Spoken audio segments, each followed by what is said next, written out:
डोळी जे शोभले ते विटेवरी देखिले, काळ्या पृष्ठी शोभले ते विटेवरी देखिले, पूतने हृदयी शोभले ते विटेवरी देखिले, काल यवने पाहिले ते विटेवरी देखिले, एका जनार्दनी भाले विटेवरी देखिले, विटेवरी देखिले. एकनाथ महाराज या अभंगातून सर्वांच्या अंतरंगात एकच ईश्वर आहे हे सांगतात. ईश्वर सगुण रूपाने जरी भिन्न असला तरी निर्गुण एकच आहे.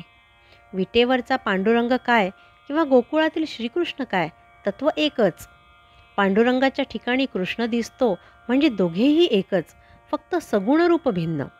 सुष्ट असो किंवा पूतना व कालयवन यासारखे दुष्ट, तोच सर्वत्र भरून आहे. हाच सगुण रूपातील ईश्वर एकनाथ महाराज पाहतात व अनुभवतात. माझे भले करणारा म्हणजेच या मनुष्यजन्माचे सार्थक या विटेवरील विठ्ठलामुळेच होणार आहे असे एकनाथ महाराज सांगतात. दासबोधात ओवी आहे, सगुणाचेनी आधारे निर्गुण पावीजे निर्धारे, सारा सार विचार संत संगे. निर्गुणाची प्राप्ती होण्यासाठी सगुणाच्या शिडीचा आधार अत्यावश्यक आहे, हेच वरील अभंगातून लक्षात येते. श्री समर्थांना या विठ्ठलाच्या ठिकाणी प्रभू रामचंद्र दिसले. त्यावेळी त्यांनी याच ठिकाणी येथे का रे उभा श्रीरामा असा प्रश्न केला. श्री समर्थ आणि एकनाथ महाराज हे दोघेही सगुण उपासक. दोघांचीही शिकवण एकच, फक्त शब्द वेगळे.